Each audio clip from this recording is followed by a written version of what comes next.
Hello, hello, this is Pixie. How are you? Hope you're well. And yeah, what a lovely day. So, what I'm going to talk about is to do with soulmates and things like that, actually. And maybe some myths. I think the first myth is that maybe you're designed to find one person and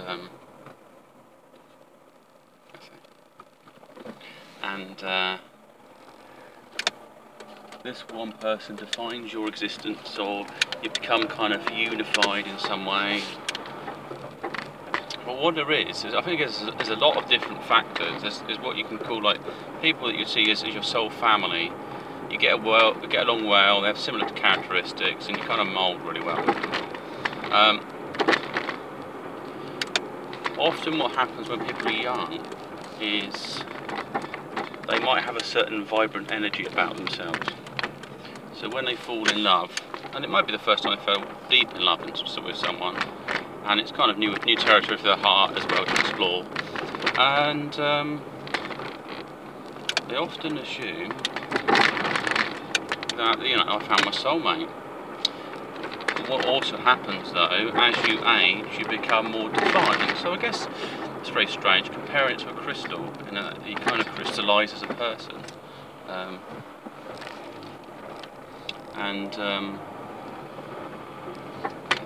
So I guess is your sort of fixed state. When you get to an adult, you sort of end up, maybe you can keep on changing your character to a certain degree. It depends what happens within your life. But we don't always stay the same person. That's the thing. There's an area of you that becomes fluid, in that the way you intellectually grow, you spiritually grow. Maybe you start to, because you've got kind of like the matrix energy of your parents. So you've got your patriarch and matriarch energy from your parents, and even if you wish to be something slightly different, at some level you will kind of have some similar values will form, and these are crystallised to give you sort of a shape. I think this is where I need to go with this information. But there will be areas that aren't properly defined and developed, which can change, and this is like your personal growth, because you're not like a hybrid of your parents. You're your own entity. So within that spectrum, you've got an area of your own self-development.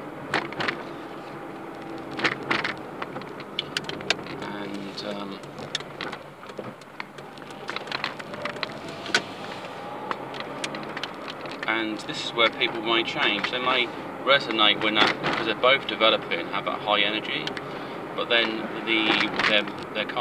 their crystalline structure, let's say, put that way, their matrix is less compatible with each other's. So you might have someone who has a kind of very logical view of the world. You might have somebody who's very emotional, and if they can understand each other's boundaries, they can respect each other, but they may not be as close as they'd like to be, because they just have areas where they want to go off and do things on their own. Or, you know, like say somebody's quite emotional, maybe this person's quite bubbly and socialises quite a lot.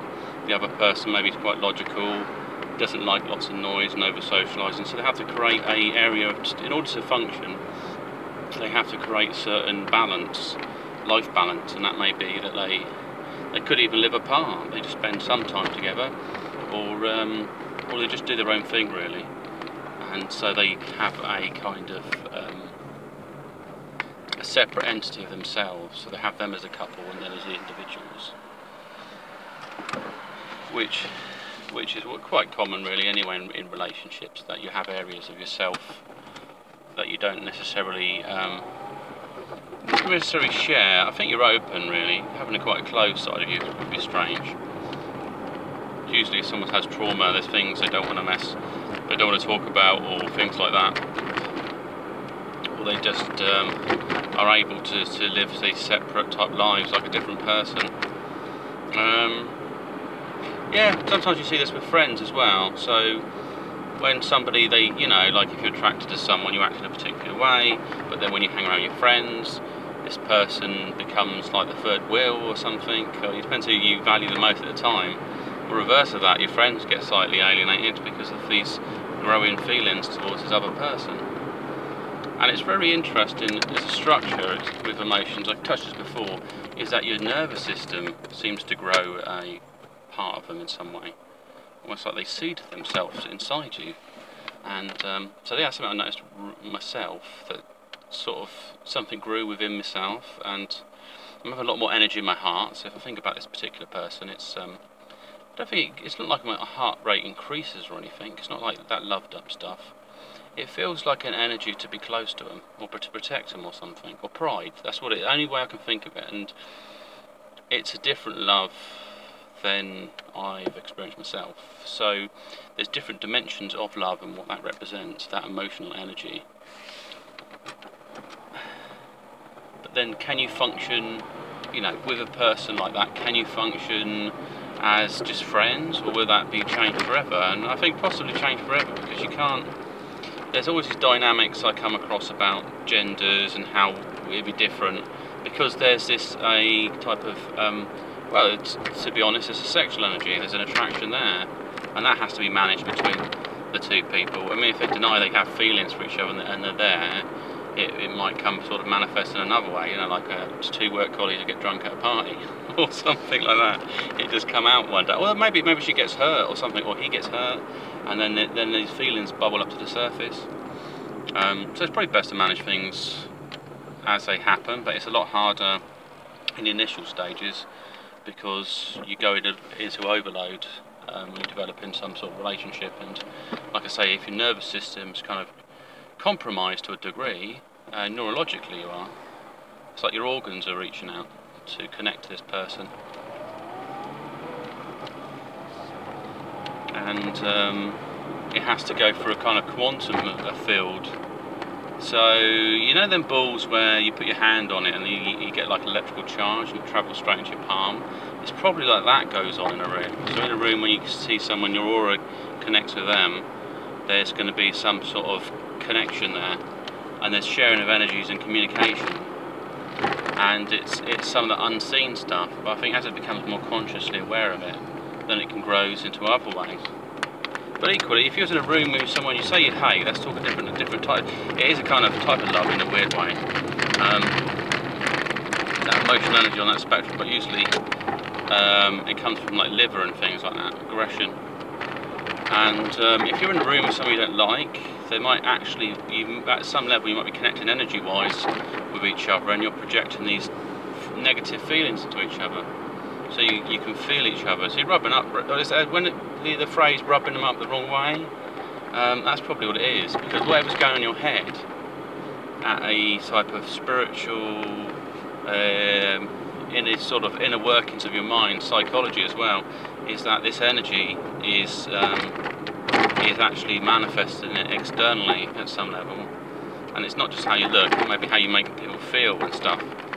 So I mean, back in the past, when I had a few emotional issues, I'd say, I was carrying around a chip on my shoulder, and this kind of would be like my shield, and as a result, it was projecting a kind of negative, or you know, I was basically saying like, I don't want anything to do with you, leave me alone, sort of thing. That's kind of, it was projecting that, and then you wonder why people, you know, you want to build something, a relationship, or make more friends, or do whatever. But if they think you're kind of a bit nasty, they're not going to do that.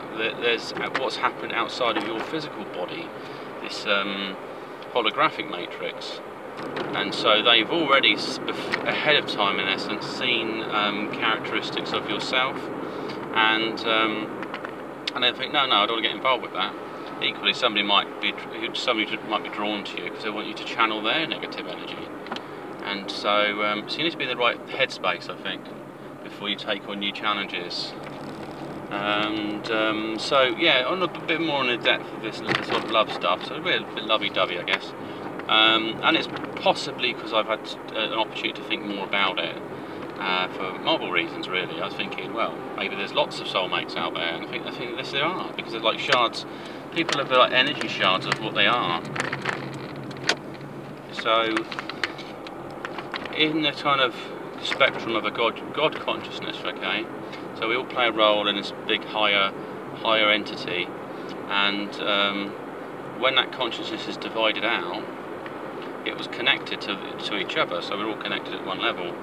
However, because some of us have come from more nearer areas, and so we're kind of more in tune with different frequencies, so we're more, you know, in the same way elements are.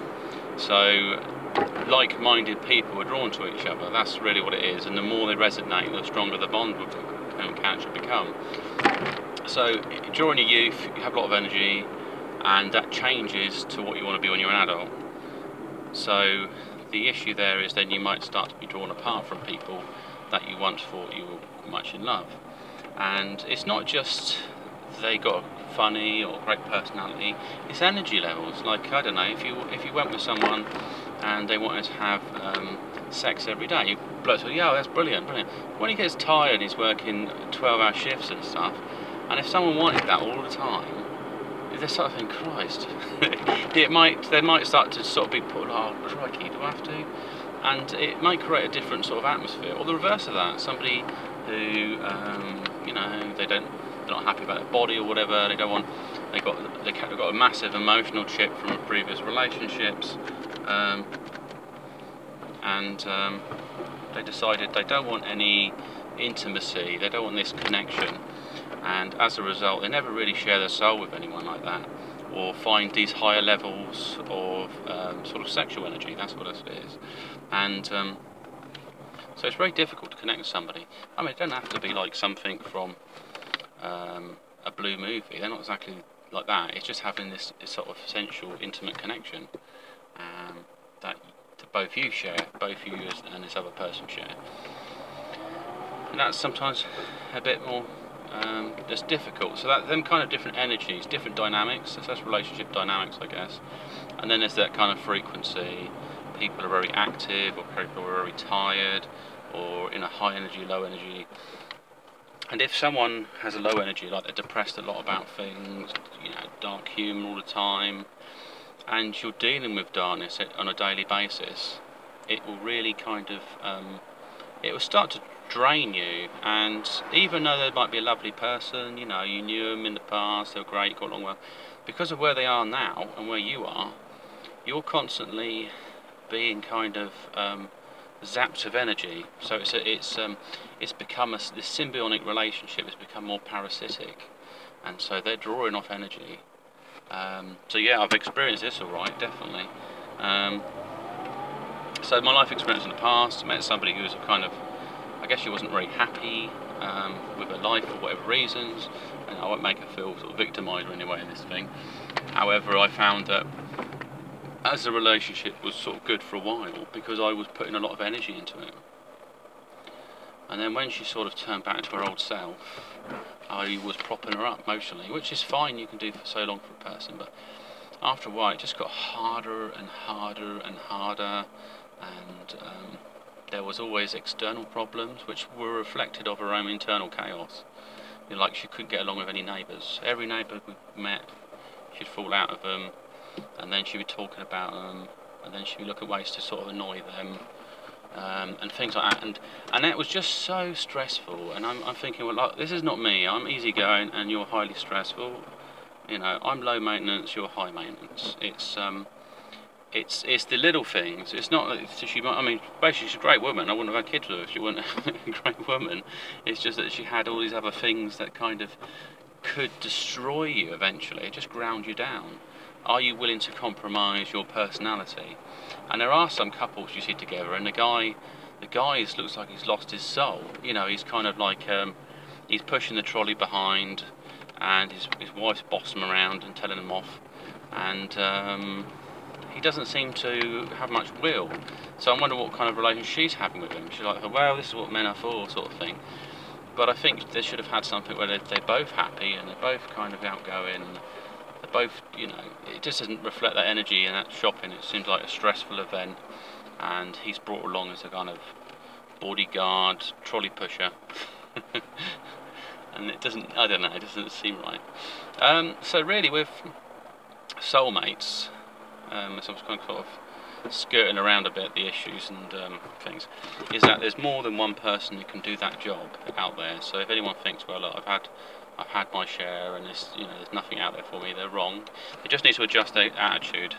Because if you believe things, you manifest your beliefs. So if you believe that there's lots of people spiritually like yourself, and then maybe you just didn't search well enough the first time. And I could say that was true of myself, because I didn't know who I was when I was young, and I took a time out after the relationship, and I just try to enjoy life. And now I'm sort of thinking, well, there are people out there that are a bit more in tune with the way you think. There are more spiritual people. I mean, back in the past when I was young, the internet was really just kicking off, really. It was just getting there. There was talk about internet dating, but I wasn't aware of it, and it's only sort of like now there's other things and more opportunities. So you can kind of look for people like-minded. There's also a lot of deception that I've mentioned before, so you have to be quite careful. But at least there's people out there that have spiritual interests the same. They're not sort of all branded in the way they look at the world. They can match up with your sort of criteria. And I think the main thing that's important is the beliefs, that you share common beliefs and values, and the more you connect that way, the better. If somebody, say you believe in spiritual stuff, and somebody thought, no, I don't believe in any of that wacky stuff, it really kind of undermines what you feel, because you're trying to develop that side of yourself. I mean, it's the same if you liked art and they didn't like art, and so on. It just takes some of your own energy away. If that's a part of your spiritual self, it weakens that connection. And so it's possible that you could find groups of people that are like-minded, and you could love them all to a certain level, but you'd really want to build some stronger relationship with one of them at least. Otherwise you'll start confusing yourself, I guess. If you had like multiple people that you really connected well with, you have to see what was this relationship. And this is where I come back to what I mentioned about soul families and soulmates. A mate is a partner, and the family could be the group of people. And I think also the dynamics of society have changed. So we don't have to have rules, especially when you get older. You think, well, I ain't going to bother with all these rules. I can chat to anyone I like, I do what I like. Well, especially I think blokes want to be like that. They think, well, what's the point of holding back now? I've done it for so many years, and where's it got me? So you start just doing your own thing a bit more. And yeah, you can that's the way it should be. You should be able to mix and mingle. As long as you're having sort of healthy relationships with people. That's the main thing. You don't want to be destructive. You're working for something positive. So you wouldn't be like trying to build a relationship with somebody because they're at a disadvantage. More that you feel that you might play a role in their life and they can play a role in yours, I guess, or you don't even think that. Maybe it's just you feel it's good, and you just go with that and feelings. I think it's just being cautious not to get sort of over-sucked into stuff. So yeah, anyway, this is a strange video. Sorry if it's a bit weird. It's just I had a good idea about soulmates and sort of how people resonate and mix and mingle, and then it just got added lots of other stuff from personal experiences to all sorts of things. So anyway, this is Peter sign off, and have a good one.